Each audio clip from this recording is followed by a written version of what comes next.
राजस्थान माध्यमिक शिक्षा बोर्ड एवं अन्य बोर्ड की कक्षा 9 एवं 10 के संस्कृत व्याकरण के सामान्य अध्ययन के लिए और रीट और अन्य प्रतियोगी परीक्षाओं के संस्कृत व्याकरण के सरलतम अध्ययन के लिए सम्यक संस्कृत क्लासेज चैनल को सब्सक्राइब करें, वीडियो को लाइक करें और अधिक से अधिक शेयर करें और बेल आइकन पर नमस्कार प्यारे विद्यार्थियों, सम्यक संस्कृत क्लासेज में आप सभी का स्वागत है। अब तक हमने स्वर संधि के विभिन्न भेद, संधि किसे कहते हैं, संधि कितने प्रकार की होती है, फिर उसके बाद स्वर संधि के संधि, वृद्धि संधि, यण संधि, अयादि संधि, पूर्व रूप संधि और पररूप संधि आदि के विषय में पढ़ा है।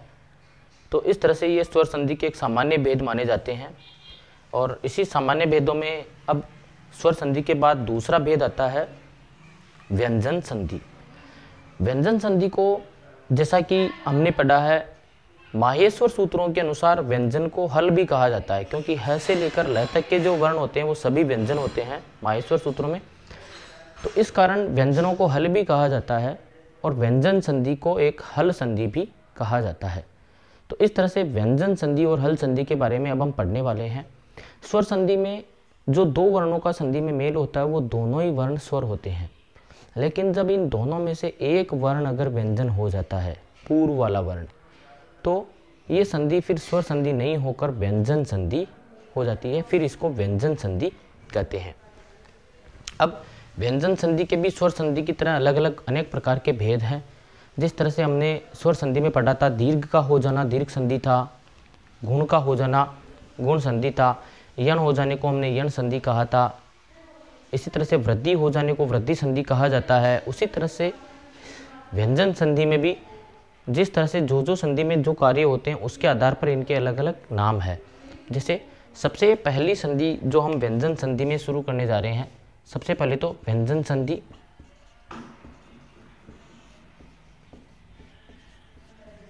जिसको हल संधि भी कहा जाता है। और इसमें जैसा कि हमने पढ़ा, एक स्वर या एक व्यंजन का मेल होता है। इसमें सबसे पहले आती है स्तुत्व संधि। स्तुत्व संधि, इसका नाम भी स्तुत्व संधि इसलिए इसका नाम स्तुत्व है क्योंकि इस संधि में ष्चु हो जाता है। किसका होता है वो हम पढ़ने वाले हैं। होता क्या है ष्चु, तो सबसे पहले ष्चु का अर्थ हमें जानना बहुत जरूरी है। ष्चु किसे कहते हैं? यहाँ पर श है तो ये श व्यंजन, और चू, चू का मतलब है च वर्ग। चू का मतलब च वर्ग से है, पिछले वीडियो में भी हमने बताया था। इस चू, श का मतलब श है यहाँ पर, चू ये च वर्ग से है, इसका मतलब च वर्ग। च वर्ग में आता है, च वर्ग में कौन कौन आते हैं? च, छ, ज, झ और य। तो इस तरह से ऐसी संधि जिसमें ष्चु का हो जाना ष्चुत्व संधि कहलाता है। ऐसी संधि जिसमें ष्चु हो जाए, किसका हो जाता है वो हम चर्चा करने वाले हैं। मतलब स और त थ द ध न, त थ द ध न, मतलब श और च वर्ग, शकार, तालव्य शकार और च वर्ग के योग में स, दंते सकार यानी इस वाले स और त थ द ध न को, स को श में बदल देते हैं और त थ द ध न को यानी त वर्ग को च वर्ग में बदल दिया जाता है। कब बदलते हैं? जब इनका योग होता है। मतलब जो दो वर्ण संधि विच्छेद वाले होते हैं उसमें या तो पहले वाला वर्ण या बाद वाला वर्ण, पर वाला वर्ण, कोई किधर भी एक तरफ, कोई सी भी एक तरफ हमें स या त थ द ध न, सकार या त वर्ग में से कोई एक मिलेगा, और एक तरफ श, तालव्य शकार और च वर्ग रहेगा, मतलब इनका योग होगा। तो दोनों ही इस तरह की परिस्थिति में हमें बदलना केवल स और त थ द ध न को ही होगा, यानी दंत्य सकार और त थ द ध न त वर्ग को ही हमें बदलना है। चाहे वो इस तरफ हो चाहे वो इस तरफ हो, चाहे पूर्व वर्ण में सकार या त वर्ग हो या चाहे बाद वाले वर्ण में सकार या त वर्ग में से कोई हो, दोनों ही स्थितियों में हमें स और त थ द ध न को ही बदलेंगे और बदलकर स को कर देंगे हम श, त के स्थान पर कर देंगे च। पहले वर्ण के स्थान पर पहला वर्ण होगा, त पहला वर्ण है त वर्ग का, च वर्ग का पहला वर्ण च है। तो इस तरह से त के स्थान पर च कर देंगे, थ के स्थान पर छ, ध के स्थान पर ज,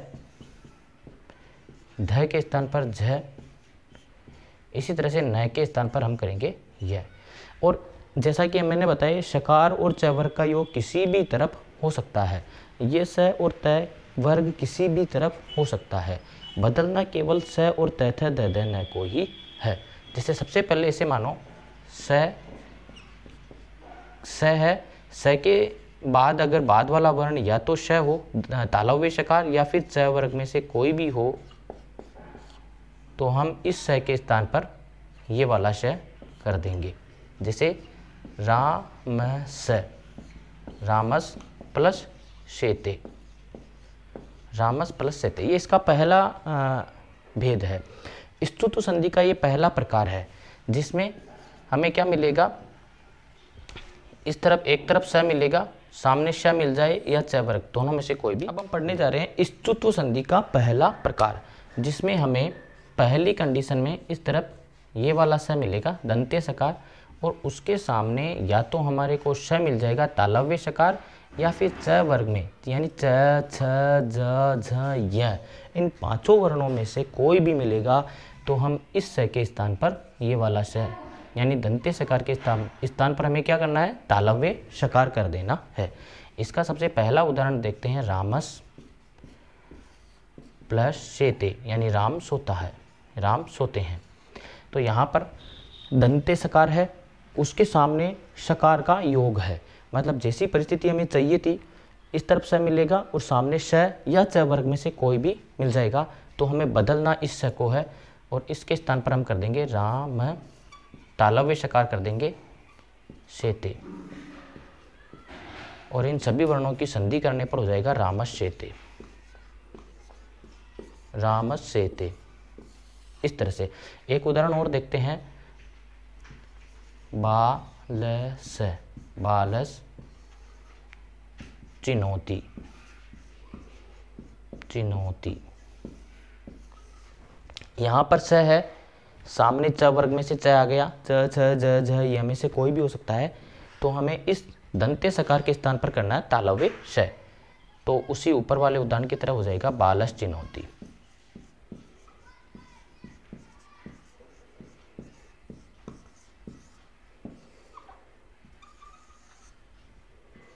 तो इस तरह से सकार ये पहला प्रकार है इस संधि का, स्तुत संधि का। इसमें इस तरफ स होगा, सामने श या च वर्ग में से कोई भी होगा तो हम स के स्थान पर श कर देंगे। इसी तरह से कस प्लस चित, कश्चित, उसमें कश्चित हो जाएगा।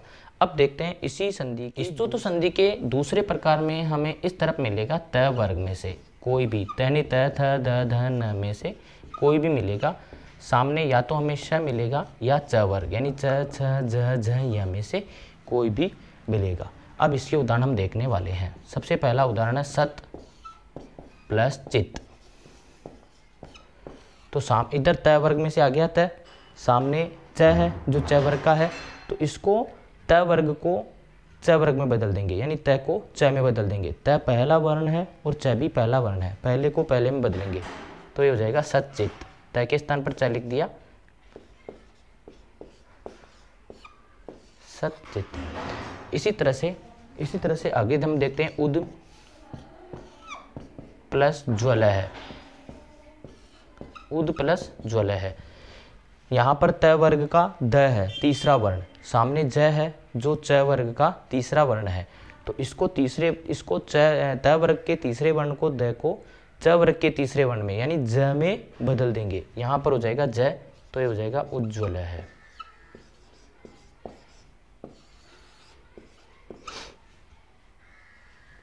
इसी तरह से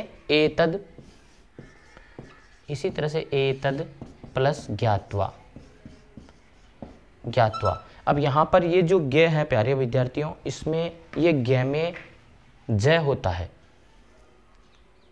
ज और य से मिलकर और ऐसे मिलकर बनता है ज्ञ।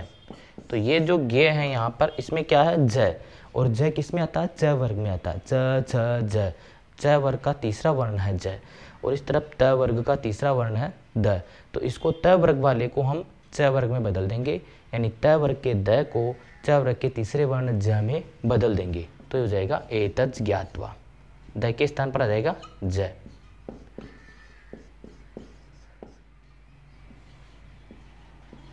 एतत् ज्ञात्वा, इनको मिलाकर संधि करने पर हो जाएगा एतत् ज्ञात्वा।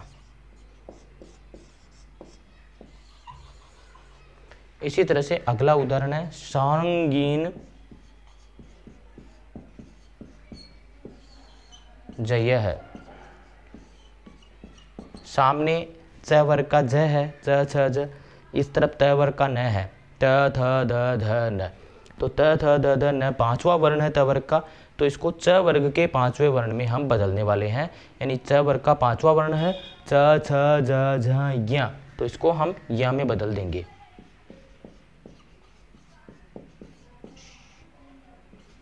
सारंगीन जय है।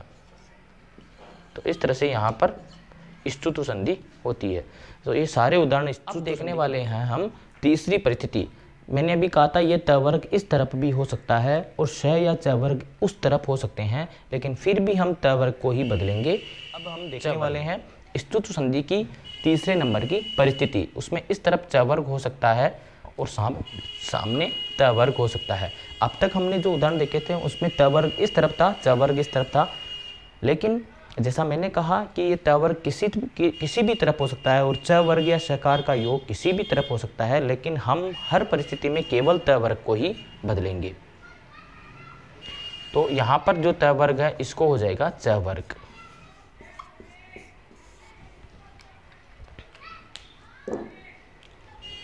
अब इसके उदाहरण देखने वाले हैं। यज प्लस न है। यहाँ पर ये ज है जो च वर्ग का है, च छ ज। सामने न है, ये त वर्ग का पांचवा वर्ण है, त थ द ध न। तो न के स्थान पर च वर्ग का पांचवा वर्ण च छ ज झ ये हो जाएगा, क्योंकि प्रत्येक वर्ण के स्थान पर क्रमशः आदेश होते हैं, जैसा भी हमने पढ़ा था। त के स्थान पर च, थ के स्थान पर छ, ज के स्थान पर द के स्थान पर ज, जैसा उज्ज्वल में हुआ था।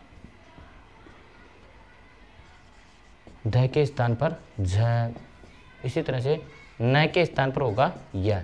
तो यहाँ पर न के स्थान पर यह हो जाएगा, तो यह ज, न के स्थान पर यह हो जाएगा। उसके बाद अ है और फिर विसर्ग है, तो यहाँ पर यह ज और य, ज और य को मिलाने पर हो जाएगा और अ को मिलाने पर हो जाएगा यज्ञ है। इसी तरह से याच प्लस ना, यहाँ पर भी च वर्ग का च है, सामने त वर्ग का न आ गया, तो न के स्थान पर हम यह कर देंगे, तो ये हो जाएगा याच्या। तो ये बहुत महत्वपूर्ण उदाहरण है। अब तक बहुत परीक्षाओं में इस तरह के उदाहरण आए हुए हैं। तो इस तरह से हमने स्तुतु संधि के बारे में पढ़ा। इसमें एक तरफ दंत्य सकार या त वर्ग त थ द ध न होता है, और इसमें तालव्य सकार श और च छ ज झ य यानी च वर्ग का योग होता है, चाहे वो किसी भी तरफ हो सकता है, लेकिन प्रत्येक परिस्थिति में हमको दंत्य सकार स और त थ द ध न को ही बदलना होता है। तो इससे संबंधित हमने अभी सारी परिस्थितियां और उदाहरण देखे हैं। अब हम देखने वाले हैं इसके अपवाद। तो प्यारे विद्यार्थियों, जिस तरह की प्रत्येक संधि में कुछ न कुछ अपवाद जरूर होते हैं, उस तरह से इसमें भी अपवाद है। यानी इस तरह की परिस्थितियों के होते हुए भी जब स्तुतु संधि नहीं हो पाती है तो उसको वो अपवाद के योग में अगर त वर्ग हो, मतलब इस तरफ श हो और सामने अगर त वर्ग का कोई भी वर्ण हो, तो नियमानुसार हमें सकार के योग में त वर्ग को बदलकर च वर्ग कर देना चाहिए था, लेकिन यहाँ पर च वर्ग नहीं होगा। इस जगह पर ये अपवाद है, यानी सकार के योग में, श के योग में अगर त वर्ग का त थ द ध न का कोई भी वर्ण आए तो हम इस बार त वर्ग के स्थान पर च वर्ग नहीं करेंगे। और इसके उदाहरण है विष प्लस न है, तो इसका हो जाएगा ऐसे कैसे ही विष्ण है। इसी तरह से प्रश प्लस न है, इसका हो जाएगा प्रश्न है। तो इन दोनों उदाहरणों में हमने देखा श के आगे त वर्ग का न था और इस न के स्थान पर च वर्ग का यह आदेश हो जाना चाहिए था, लेकिन वो नहीं हुआ क्योंकि अपवाद है और इसमें नियम है कि श के आगे त वर्ग का कोई भी वर्ण रहने पर त वर्ग को च वर्ग में नहीं बदला जाएगा। तो इस तरह से हमने स्तुत संधि के बारे में पढ़ा। स्तुत संधि में स और त वर्ग को श और च वर्ग में बदल दिया जाता है किसी भी तरफ श या च वर्ग होने पर। इससे संबंधित हमने विभिन्न उदाहरणों के बारे में देखा और आप ये वीडियो एक बार फिर से समझने के लिए फिर से पूरी वीडियो देख सकते हैं।